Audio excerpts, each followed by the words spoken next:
E o presidente Jair Bolsonaro, ele se reuniu com ministros e também com líderes do governo no Congresso Nacional.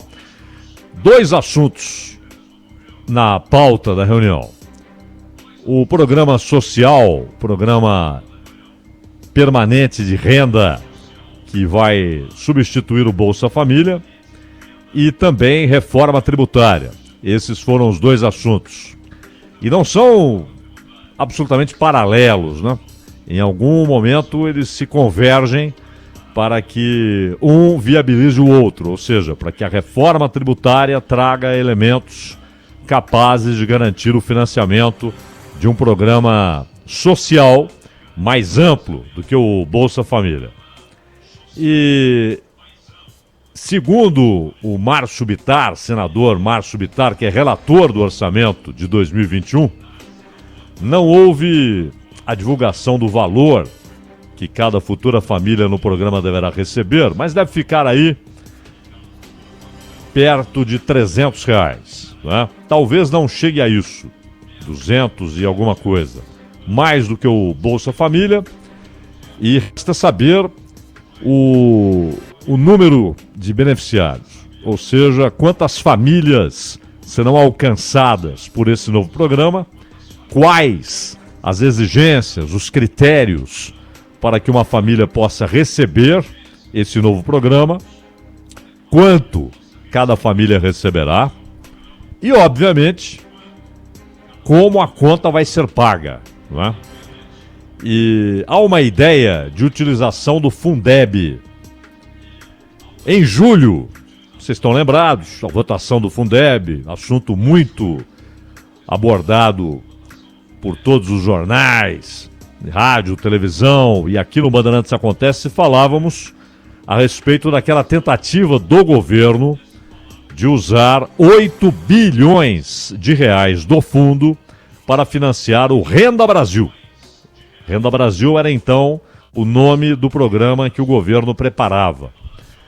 Aí, recentemente, o Bolsonaro disse, não tem dinheiro para o Renda Brasil, e a ideia do Ministério da Economia era tirar dos pobres para dar aos paupérrimos, e eu não concordo com isso, e, portanto, até o final do meu governo, até 2022, ninguém fala neste governo em Renda Brasil. E disse ainda que se alguém insistisse em acabar com alguns programas para a viabilização do Renda Brasil, receberia cartão vermelho. Houve até especulações na época de que Paulo Guedes era o ameaçado de ser retirado de campo. Mas, na verdade, depois ficou claro que 2 dos assessores de Paulo Guedes, aqueles que têm a chefia de alguma secretaria dentro do Ministério da Economia, é que corriam riscos. Inclusive agora, nesta semana, ou neste final de semana, ontem veio a notícia de um descontentamento do Bolsonaro com 2 desses técnicos, 2 desses assessores, né? A ideia seria de que eles estariam trabalhando contra o governo, pelas declarações dadas e tal, aquele lero-lero todo. Mas na reunião de hoje, não se descartou a ideia de usar o Fundeb. Só que no Congresso, a iniciativa foi rechaçada porque foi visto como manobra para driblar o teto de gastos, já que o Fundeb está fora do teto, ele não é considerado na hora da determinação do teto de gastos. E aí há até uma discussão não só semântica, né, mas até conceitual. Se ele está fora do teto, usá-lo não significa furar o teto. Porém, é claro que o Fundeb tem uma finalidade específica. E vale notar ainda que a maior parte dos recursos do Fundeb não sai da União, mas sim de estados e municípios. Houve a decisão no Congresso de ampliar a participação do governo paulatinamente até 2026, mesmo assim, será uma participação majoritária na formação do fundo. Minoritária, ele continuará sendo majoritariamente bancado por estados e municípios. E até por isso, aquela ideia do governo de limitar a 70% o que municípios e estados poderiam usar para pagamento de salários de professores, também essa ideia foi rechaçada, porque, convenhamos, se estados e municípios são os responsáveis pela parte majoritária do fundo, eles é que devem definir como o dinheiro será gasto, desde que na educação. Nada de usar para, no caso de um município, para asfaltar uma rua, para uma ponte, nada disso, é só para a educação, não é? Para isso foi idealizado o Fundeb e agora ele deixa de ter data de validade. É um programa permanente. Mas esse novo programa social servirá como uma espécie de continuação do auxílio emergencial com a marca da gestão Bolsonaro. Ou seja, aí voltamos àquela história, e vale sempre repeti-la, porque vamos ver o seguinte. Porque, na verdade, o Bolsonaro, os assessores do Bolsonaro, os funcionários do Planalto, os jornalistas, os professores, os padeiros, qualquer um é capaz de associar a alta da popularidade de Bolsonaro ao auxílio emergencial, não é? E outro dia eu estava vendo, Ronald, o drama de um jogador, ele até ficou conhecido como Táxi no mundo do futebol. E ele jogou no Goiás, jogou até com o Fernandão, falecido Fernandão, campeão do mundo pelo Inter, né? E ele, uma reportagem no UOL, e ele contava o seguinte, que ele era ali um jogador que ganhava razoavelmente bem. Goiás não é um time dos menores, né? Tá sempre ali na primeira divisão e tal. Tá tudo muito bem. Só que aí, de repente, acabou a carreira, ele estava casado, veio a pandemia e o que ele tinha ali, as coisas que ele fazia para sobreviver, desapareceram da tarde para a noite. E a esposa perdeu o emprego, não é? Ele até lamentando, né, a maneira irresponsável, nas palavras dele, como ele usava o salário e tal, e que hoje, se ele pudesse imaginar como seria o futuro que ele teria guardado e tal. E aí ele estava contando sobre o auxílio emergencial, que ele e a esposa vivem hoje em razão do auxílio emergencial, senão não teriam o que comer, não é? Ele até dizia, agora vai cair para R$300, vamos ver como é que a gente vai se virar, e está procurando uma ocupação, a esposa também, mas na pandemia ela perdeu o emprego, né, com as consequências sociais e econômicas da pandemia. E aí ficaram ali à mercê do auxílio emergencial. E se cai de 600 para 300, é claro que as dificuldades dobram nessa redução de 50%. Então, isso você pode multiplicar por alguns milhões, não é? São milhões de pessoas que de repente viram o auxílio emergencial como uma tábua de salvação naquele mar agitado de tempestade. Então é óbvio que as pessoas identificam, sem se aprofundarem em análise, etc., falam, olha, esse dinheiro está segurando as pontas, eu estou sobrevivendo graças a ele, e ele tem um carimbo. Governo federal, governo Jair Bolsonaro. A popularidade dele subiu, e subiu inclusive, sempre vale notar, naquela pesquisa Datafolha, subiu muito no Nordeste. Exatamente a única região onde Bolsonaro perdeu a eleição para o Haddad, ganhou em todas as outras. Então, se todo mundo enxergou essa obviedade, é claro que lá no governo todo mundo enxergou e chegou à conclusão seguinte, óbvia inevitável. É preciso manter alguma ajuda, porém não mais como auxílio emergencial, o nome já diz, é emergencial, vai acabar daqui a pouco, mas como um programa permanente. E mais, é preciso criar uma nova marca fantasia, um novo nome, porque Bolsa Família está histórica e eleitoralmente associado ao PT. Isso é claro. E da mesma maneira que para o PT o Bolsa Família foi um programa que conseguiu milhões de votos e foi fundamental, inclusive, na reeleição da Dilma, por exemplo, e vale notar ainda que em cada campanha eleitoral o PT, inclusive, acenava com um cenário de desaparecimento do Bolsa Família caso ele não vencesse a eleição, caso seu candidato não fosse eleito, obviamente para presidente da República, não é? Então a eleição da Dilma, a reeleição da Dilma estiveram intimamente ligados à ideia de manutenção do Bolsa Família. Essa é uma parte, claro, de tudo que estava em jogo. A eleição em 2010 esteve também muito ligada à altíssima popularidade que o Lula tinha em 2010. Então, por isso na época falavam em candidato a poste, né? E depois isso foi repetido com o Haddad, porque a ideia era o seguinte: quem o Lula apoiar vai ganhar, isso em 2010. E de fato, o que aconteceu ali é interessante porque dentro do PT havia muita resistência ao nome da Dilma, não é? Não tem ligação histórica com o partido, veio lá do PDT do Brizola e tal. Mas é claro, ninguém iria sair berrando contra uma posição do Lula, que é maior do que o partido, ainda é bem maior do que o partido.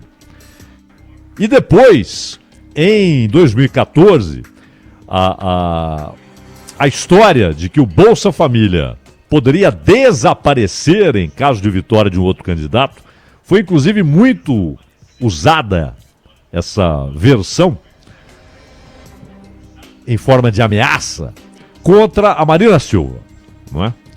E ainda usaram aquela história também, ela falava de independência do Banco Central e os caras faziam uma miscelânea ali na propaganda eleitoral de maneira a apresentar essa ideia, que nada tem a ver com o que diziam, que haveria a consequência de empobrecer a população, né, de faltar comida para as pessoas e tal.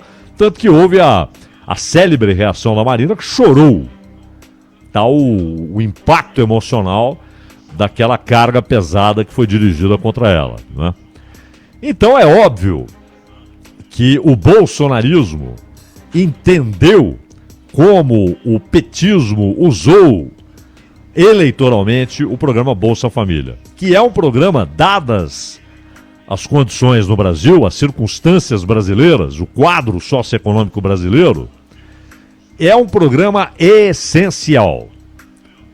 Tanto que o Bolsonaro, que muitas vezes falava, né, contra um programa que virava curral eleitoral e que incentivava as pessoas a não procurarem emprego e incentivava as pessoas a não procurarem trabalho, a não procurarem a sua própria fonte de renda, não é? Mas uma vez eleito, ele tratou inclusive de turbinar o Bolsa Família no âmbito do 13º, etc. E nunca cogitou acabar com o programa. E aí veio a ideia que o auxílio emergencial e suas consequências, seus efeitos na popularidade do presidente, a ideia de que o auxílio emergencial deveria se tornar um programa permanente. E aí, na cola disto, já lançando um nome que apagasse o Bolsa Família paulatinamente, e um novo nome seria imposto ao programa. E da mesma maneira, como o Bolsa Família esteve associado ao PT, a ideia era que esse novo programa, inicialmente falavam Renda Brasil, associado automaticamente ao nome Jair Bolsonaro, ao governo Jair Bolsonaro e, claro, a uma candidatura de Jair Bolsonaro em 2022.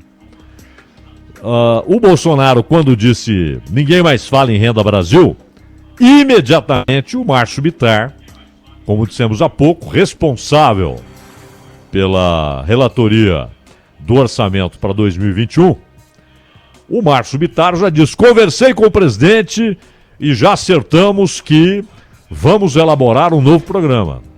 Na verdade, um novo nome. E aí veio Renda Cidadã, que tem uma vantagem adicional de não estar sujeito a algumas brincadeiras, né? Como o Renda Brasil sugeria, né? Então, fatalmente algum gaiato meteria um renda-se ali, né? Então, o Renda Cidadã ainda tem essa vantagem de não estar sujeito a trocadilhos. Mas o fato é que continua o problema. É Renda Brasil, é Renda Cidadã, tá tudo muito bem, meu amigo, mas de onde vem a grana? De onde sairá o dinheiro para financiar um programa mais robusto do que o Bolsa Família, atingindo mais pessoas? E tudo indica com uma renda mensal garantida às famílias beneficiadas maior do que a renda que é garantida pelo Bolsa Família. Então é preciso mais dinheiro do que custa o Bolsa Família, que custa alguns bilhões. Então serão necessários mais bilhões para um cofre esvaziado, cheio de teias de aranha, não é? E sabemos que em 2020, e ainda não conhecemos o tamanho da consequência disso, o rombo fiscal será gigantesco e vai se aproximar do tamanho do Produto Interno Bruto Nacional. Isso está dado, não é uma possibilidade mais. Resta saber o tamanho e aí o percentual em relação ao PIB, não é? Um PIB que, aliás, vai dar uma despencada. Interessante que vimos recentemente falar em 4,5, até em tom de comemoração, mas agora há os que voltam a projetar 5,5 no tombo do Produto Interno Bruto. Aguardemos, né?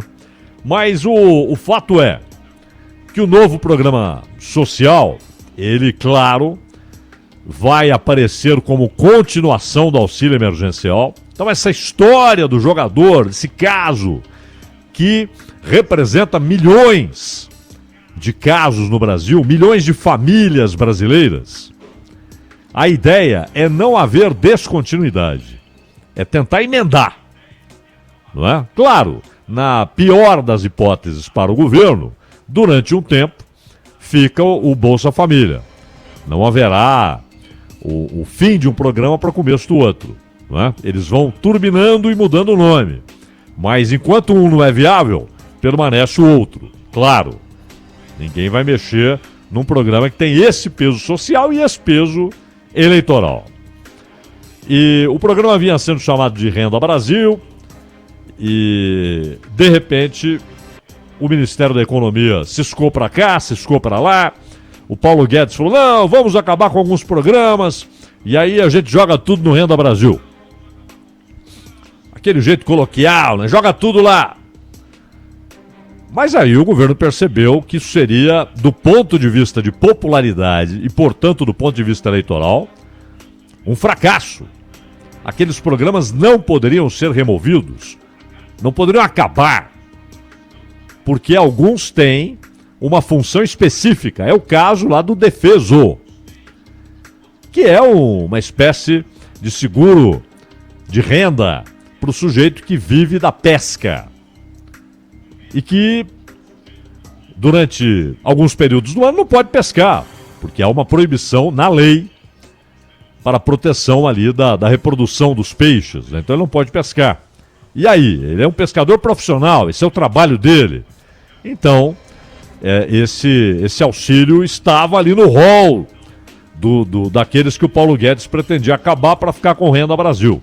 E aí o pessoal da parte política do governo e o próprio Bolsonaro, político que é, enxergaram que era do ponto de vista de popularidade e, portanto, eleitoral, um erro grave proposto pelo Paulo Guedes. Foi quando o Bolsonaro reagiu a primeira vez dizendo que não iria socorrer os paupérrimos tirando dos pobres. Pois bem, e aí o Bittar apareceu na área dizendo: Bolsonaro me deu autorização para criar um novo programa social semelhante ao que vinha sendo desenhado como Renda Brasil. Agora será Renda Cidadã. E ele disse que o Renda Cidadã será apresentado na proposta de emenda à Constituição emergencial, a PEC emergencial, com 2 fontes de receita. A primeira fonte são até 5% dos recursos novos do Fundeb, aprovados pelo Congresso em julho, e isso vai dar uma discussão tremenda ali dentro. E a outra, recursos atualmente destinados ao pagamento de precatórios, que são valores devidos pelo governo a pessoas físicas ou empresas após sentença definitiva na Justiça. Aliás, é um absurdo o que fazem com precatórios no Brasil, né? Não pagam, na verdade. É um calotão. Pra vocês terem uma ideia, o orçamento de precatórios neste ano, 2020, é de 53 bilhões 450 milhões de reais. A ideia é que sejam usados para o pagamento dos precatórios somente até 2% das receitas correntes líquidas da União, e o restante iria para o programa social. Eles vão oficializando o calotaço, né? O Eduardo Gomes, líder do governo no Congresso, disse que a reforma tributária prevê a criação de um imposto sobre transações com alíquota de 0,2. Então, além do programa social, que o governo tenta financiar com Fundeb e com precatório, que se somariam essas 2 fontes ao que já é usado para o Bolsa Família, há a questão da reforma tributária, o outro tema tratado na reunião de hoje do Bolsonaro com ministros e com líderes do governo no Congresso. Então, o que aconteceu? O Eduardo Gomes, que é o líder do governo no Congresso, senador, ele disse que a reforma prevê a criação de um imposto sobre transações 0,2. Primeiro problema, nenhuma garantia de que ao longo do tempo vão manter 0,2. Nenhuma garantia. O 0,38, vocês se lembram, que era pago na CPMF, ele começou também com 0,2 e chegou a 0,38. Depois do almoço, porém, líderes do Legislativo e do governo disseram que não chegaram a um acordo sobre a próxima fase da reforma tributária, ou seja, aquilo que o governo pretende oferecer ao Congresso como proposta de reforma tributária. Falam até num teste de 6 anos para esse novo imposto sobre transações. O que seriam 6 anos? Exatamente o final do mandato de Bolsonaro e mais o mandato do próximo presidente, que pode ser o próximo Bolsonaro, pode ser o próprio Bolsonaro, pode ser reeleito. Então ficaria até o final do mandato de quem for eleito em 2022, não é? E a respeito da reforma tributária, ainda não houve um acordo com os líderes sobre um texto possível. Continuaremos trabalhando, disse o líder do governo na Câmara, o Ricardo Barros, em evento no Palácio da Alvorada. O Paulo Guedes disse que a proposta técnica já está pronta, mas ainda é preciso aguardar o tempo político para avançar nas discussões. Ou seja, tem gente dizendo que não houve um acordo. Não, isso aí não passa. Paulo Guedes, isso aí esquece. Diz um deputado, o Barros, diz um senador, o Eduardo Gomes. Mas aí o Ministério da Economia fala, não, a nossa proposta está pronta. Agora é esperar o momento político, ou seja, a hora em que o Barros e o Gomes disserem: o Congresso já está pronto para discutir isso. O Eduardo Gomes, em entrevista aqui à Rádio Bandeirantes hoje, destacou que não haverá aumento da carga tributária porque o novo tributo não será discutido de forma solta, mas atrelado à desoneração da folha de salários de todos os setores da economia, e não apenas daqueles 17 que estão naquela proposta que foi vetada pelo Bolsonaro, cujo veto deve ser derrubado pelo Congresso e que estende até o final do ano que vem a desoneração que há hoje, garantida até o final de 2020, não é? Então, aqui na Bandeirantes, o senador destacou que não haverá aumento da carga tributária por isso, porque haverá uma desoneração para todos os setores da economia. Hoje as empresas pagam 20% de contribuição previdenciária sobre os salários dos empregados. A ideia é que essa contribuição seja menor e os empregadores deixariam de recolher 100 bilhões por ano se todos os setores forem atingidos. E aqui na Bandeirantes, o Eduardo Gomes assegurou também que a proposta apresentada nesta segunda vai respeitar o teto de gastos, que limita o crescimento das despesas públicas. E que, aliás, tem um erro na sua origem, não é? Que é corrigir pela inflação. Definitivamente não é o indexador adequado para o teto de gastos. Até porque é inflação oficial. E, na verdade, significa quase que congelar o dinheiro que fica à disposição do governo.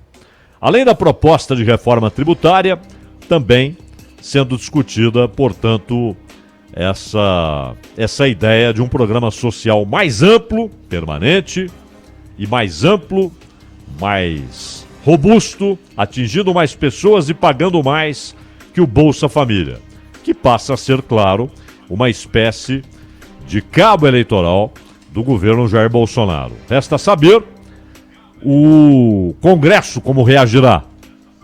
Fundeb, acho difícil, hein? Acho difícil que autorizem que uma parte do Fundeb seja usada para sustentar, para amparar, para garantir esse programa social. E quanto aos precatórios, então a ideia de reservar para pagamento de precatórios somente 2% das receitas correntes líquidas da União e o restante indo para o programa social, é preciso esclarecer exatamente o que vai acontecer para que não apenas oficializem, mas estendam ao infinito o momento em que os cidadãos receberão aquilo que eles têm direito. São credores. São credores de prefeituras, de governos estaduais e da União. Desapropriações que provocam precatórios. As situações em que o Estado se torna devedor do cidadão e como ele é o Estado, ele é o poderoso, ele paga quando bem entende, cria obstáculos para o pagamento de precatórios e muitas vezes a pessoa, aquele cidadão que originalmente ganhou o direito a ser credor do Estado, ele falece, os filhos também não recebem e muitas vezes netos ou bisnetos é que conseguem receber aquele precatório. Imagine então estabelecendo o Estado apenas 2% das receitas correntes líquidas da União para pagamento de precatórios e jogando o restante para o programa social. Hoje, repito, neste ano, 2020, o orçamento de precatórios é uma fortuna. 53 bilhões 450 milhões de reais. Pelo que disseram os dois líderes, é isso que saiu da reunião de hoje de Bolsonaro com ministros e com eles, os líderes do governo, na Câmara e no Senado e, portanto, no Congresso. Agora, a bola será jogada de volta para o Congresso Nacional. No mínimo, haverá fortes resistências, não é? E também ao tal imposto que parece haver a ideia no Ministério da Economia de um período de experiência. 6 longos anos, hein? É o período de experiência que podem propor para essa nova CPMF. Ronald.